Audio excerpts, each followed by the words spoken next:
4 ಹನಿ ಮಳೆ ಬಿತ್ತು ಅಂತಂದರೆ ಬೆಂಗಳೂರಿನ ಹಣೆಬರಹ ಗೊತ್ತಾಗುತ್ತೆ ಅನ್ನುವಂಥ ಮಾತನ್ನು ನಾನು ಪದೇ ಪದೇ ಹೇಳ್ತಾ ಇರ್ತೀನಿ. ಈಗಲೂ ಕೂಡ ಆಗಿರೋದು ಅದೇನೇ.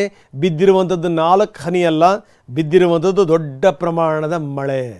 ದೊಡ್ಡ ಪ್ರಮಾಣದ ಮಳೆ ಬಿತ್ತು ಅಂತಂದರೆ ಏನೇನಾಗುತ್ತೆ ಅದು ಗೊತ್ತಿರುವಂಥ ಸಂಗತಿ. ಯಾಕಂದರೆ ಎಲ್ಲ ಕಡೆಗೂ ಕೂಡ ಬೆಂಗಳೂರಿನಲ್ಲಿ ಅಲ್ಲೋಲ ಕಲ್ಲೋಲ ಸೃಷ್ಟಿಯಾಗಿದೆ. ನೀವು ನೋಡ್ತಾ ಇರ್ಬೋದು ಕೆಸರುಗದ್ದೆ ಅಂತಗಳಾಗಿರುವಂಥ ರಸ್ತೆಗಳನ್ನು ನೀವು ನೋಡ್ತಾ ಇರ್ಬೋದು. ಈ ಒಂದು ರಸ್ತೆ ಏನಿದೆ ಏರ್ಪೋರ್ಟ್ ರಸ್ತೆ, ದೇಶ ವಿದೇಶಗಳಿಂದ ಗಣ್ಯಾತ ಗಣ್ಯರು ಓಡಾಡುವಂಥ ಈ ಒಂದು ಪ್ರಮುಖ ರಸ್ತೆಯ ಪರಿಸ್ಥಿತಿ ಈ ರೀತಿ ಇರುವಂಥದ್ದು. ನೀವು ನೋಡ್ಬೋದು ಇಲ್ಲಿ ಈಗಾಗಲೇ ಬೃಹದಾಕಾರದ ಮರದ ಒಂದು ಕೊಂಬೆ ರಸ್ತೆಗೆ ಅಡ್ಡಲಾಗಿ ಬಿದ್ದಿತ್ತು. ಒಂದು ದಿನಕ್ಕೆ ಈ ರೀತಿಯ ಕೆಲವೇ ಸೆಂಟಿಮೀಟರ್ ಮಳೆಗೆ ಈ ತರದ ಅನಾಹುತ ಆದ್ರೆ 3 ಇಂಚು 4 ಇಂಚು ಮಳೆ ಏನಾದ್ರೂ ಆದ್ರೆ ಬೆಂಗಳೂರಿನಲ್ಲಿ ಒಂದಿನ ಏನು ಅನಾಹುತ ಆಗ್ಬೋದು. ರಸ್ತೆಗಳು ನದಿಯಂತೆ ಬದಲಾಗಿವೆ. ವಾಹನಗಳೆಲ್ಲ ಕೆಟ್ಟು ನಿಂತಿವೆ. ಅಂಡರ್ ಪಾಸ್ಗಳಲ್ಲಿ ಮಂಡಿಯುದ್ದ ನೀರು ನಿಂತಿದೆ. ಕಿಲೋಮೀಟರ್ ವರೆಗೂ ಟ್ರಾಫಿಕ್ ಜಾಮ್ ಉಂಟಾಗಿದೆ. ರಸ್ತೆಗೆ ಅಡ್ಡಲಾಗಿ ಮರ ಬಿದ್ದು ಸಂಚಾರ. ತಂದೆ ತಾಯಿಯಾಗುವುದು ಇನ್ನೂ ಕನಸೆ? ಅಪೋಲೋ ಫರ್ಟಿಲಿಟಿ ಮೂಲಕ ನಿಮ್ಮ ತಂದೆ ತಾಯಿಯಾಗುವ ಕನಸನ್ನು ನನಸಾಗಿಸಿಕೊಳ್ಳಿ. ಉಚಿತ ಆಪ್ತ ಸಮಾಲೋಚನೆಗಾಗಿ ಕರೆ ಮಾಡಿ 9953323196. ಬಂದಾಗಿದೆ. ಧಾರಾಕಾರ ಮಳೆ ನಡುವೆಯೇ ಬಸ್ ಒಂದು ಧಗಧಗಿಸಿ ಹೊತ್ತಿ ಉರಿದಿದೆ.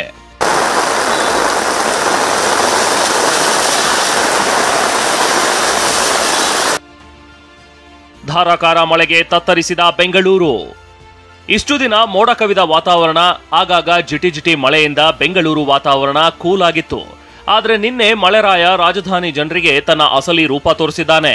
ನಿನ್ನೆ ಮಧ್ಯಾಹ್ನದಿಂದ ಶುರುವಾಗಿ ಬಿಟ್ಟು ಸುರಿಯುತ್ತಿದ್ದ ಮಳೆ ಸಂಜೆಯಾಗುತ್ತಿದ್ದಂತೆ ಅಬ್ಬರಿಸೋಕೆ ಶುರು ಮಾಡಿತು. ಸಂಜೆ ಒಂದು ರೌಂಡ್ ಗುಡುಗಿದ ವರುಣ ನಂತರ ರಾತ್ರಿ ಮತ್ತೆ ತನ್ನ ಆಟ ಶುರು ಮಾಡಿದ. ರಾತ್ರಿ 8 ಗಂಟೆ ಸುಮಾರಿಗೆ ಶುರುವಾದ ಮಳೆ ಮಧ್ಯರಾತ್ರಿವರೆಗೂ ರಚ್ಚೆ ಹಿಡಿದು ನಗರದ ಜನರನ್ನ ಹೈರಾಣಾಗಿಸಿದೆ.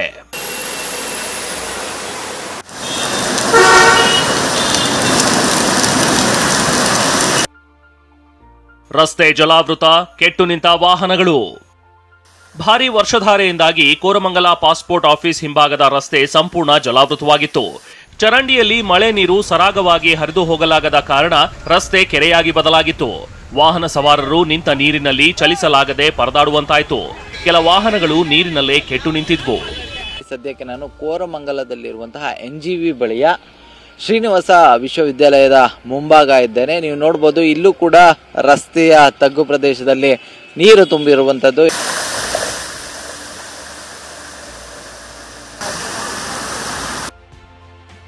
ಕೆರೆಯಂತೆ ಬದಲಾಗಿದ್ದ ಏರ್ಪೋರ್ಟ್ ರಸ್ತೆ. ಬೆಂಗಳೂರು ಉತ್ತರ ಭಾಗದ ಏರ್ಪೋರ್ಟ್ ರಸ್ತೆ ಭಾರೀ ಮಳೆಯಿಂದಾಗಿ ನದಿಯಂತೆ ಪರಿವರ್ತನೆಯಾಗಿತ್ತು. ಮೊಣಕಾಲುದ್ದ ನೀರಿನಿಂದಾಗಿ ವಾಹನ ಸವಾರರು ಹೈರಾಣಾದ್ರು. ಟ್ರಾಫಿಕ್ ಜಾಮ್ನಿಂದಾಗಿ ಪರದಾಡುವಂತಾಯಿತು. ಇದೇನಾ ಬ್ರ್ಯಾಂಡ್ ಬೆಂಗಳೂರು ಅಂತ ಜನ ಹಿಡಿಶಾಪ ಹಾಕಿದ್ರು.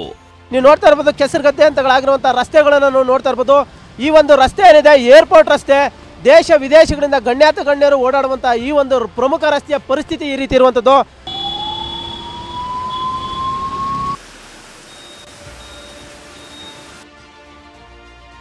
ರಸ್ತೆ ಯಾವುದೋ ಗುಂಡಿ ಯಾವುದೋ ಕಾಣದ ಸ್ಥಿತಿ. ಬೆಂಗಳೂರಿನ ರಿಚ್ಮಂಡ್ ರಸ್ತೆಯಲ್ಲೂ ವರುಣಾರ್ಭಟ ಸಾಲು ಸಾಲು ಅವಾಂತರಗಳಿಗೆ ಕಾರಣವಾಯಿತು. ಮೋರಿಯಲ್ಲಿ ನೀರು ಸರಾಗವಾಗಿ ಹರಿದು ಹೋಗದ ಕಾರಣ ಮೊಣಕಾಲುದ್ದ ನೀರು ತುಂಬಿಕೊಂಡಿತ್ತು. ಗುಂಡಿ ಯಾವುದೋ ರಸ್ತೆ ಯಾವುದೋ ಒಂದೂ ತಿಳಿಯದಾಗಿತ್ತು. ಇದು ನಮ್ಮ ಬ್ರ್ಯಾಂಡ್ ಬೆಂಗಳೂರು. 4-5 ಅಡಿ ನೀರು ನಿಲ್ಲಿಸ್ಬಿಟ್ಟು ರೋಡ್ ಮಧ್ಯ ಸ್ವಿಮ್ ಮಾಡ್ಕೊಳ್ಳಿ ಅಂತ ಬಿಟ್ಟಿರಲ್ಲ ನೋಡಿ. ಇಲ್ಲಿ ಪಾಪ ಗಂಡ ಹೆಂಡ್ತಿನೋ ಅಥವಾ ಕಪಲ್ಸ್ ಯಾರೋ ಹೋಗ್ತಾ ಇರೋಂಗಿದೆ. ಒಬ್ರು ಹೆಣ್ಮಗಳು ಕೂಡ ಕೂತಿದ್ದಾರೆ ಹೊರಗೆ ಹಿಂದ್ಗಡೆ.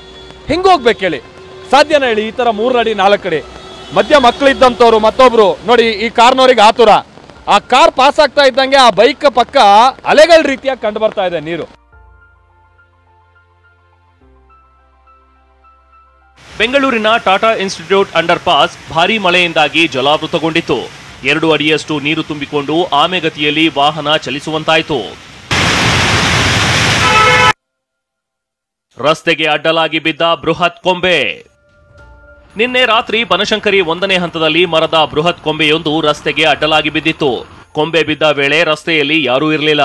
ಹೀಗಾಗಿ ಅದೃಷ್ಟವಶಾತ್ ಅಪಾಯ ತಪ್ಪಿದೆ. ಸುದ್ದಿ ತಿಳಿದು ಸ್ಥಳಕ್ಕೆ ಧಾವಿಸಿದ ಬಿಬಿಎಂಪಿ ಸಿಬ್ಬಂದಿ ಕೊಂಬೆಯನ್ನ ಕತ್ತರಿಸಿ ರಸ್ತೆ ಸಂಚಾರಕ್ಕೆ ಅನುವು ಮಾಡಿಕೊಟ್ರು. ನೀವು ನೋಡ್ಬೋದು ಇಲ್ಲಿ ಈಗಾಗಲೇ ಬೃಹದಾಕಾರದ ಮರದ ಒಂದು ಕೊಂಬೆ ರಸ್ತೆಗೆ ಅಡ್ಡಲಾಗಿ ಬಿದ್ದಿತ್ತು. ಬೆಂಗಳೂರಿನಲ್ಲಿ 38.1 ಮಿಲಿಮೀಟರ್ ಮಳೆ. ಬೆಂಗಳೂರು ಉತ್ತರ ತಾಲೂಕಿನಲ್ಲಿ ನಿನ್ನೆ ಮಧ್ಯಾಹ್ನ 2:30ರಿಂದಲೂ ಮಳೆ ಅಬ್ಬರಿಸಿ ಬೊಬ್ಬಿರಿದಿದೆ. ಹೆಬ್ಬಾಳದಿಂದ ಏರ್ಪೋರ್ಟ್ ಹೋಗುವ ರಸ್ತೆ ಜಲಾವೃತವಾಗಿದ್ದ ಕಾರಣ ಕಿಲೋಮೀಟರ್ವರೆಗೂ ಟ್ರಾಫಿಕ್ ಜಾಮ್ ಉಂಟಾಗಿತ್ತು. ಹವಾಮಾನ ಇಲಾಖೆ ಮಾಹಿತಿ ಪ್ರಕಾರ ತಡರಾತ್ರಿವರೆಗೂ ಬೆಂಗಳೂರಿನಾದ್ಯಂತ ಬರೋಬ್ಬರಿ 38.1 ಮಿಲಿಮೀಟರ್ನಷ್ಟು ಮಳೆ ಸುರಿದಿದೆ. ಇನ್ನು 4 ದಿನ ಭಾರೀ ಮಳೆಯಾಗಲಿದೆ ಅಂತ ಮುನ್ಸೂಚನೆ ನೀಡಲಾಗಿದೆ. Bureau report, TV9.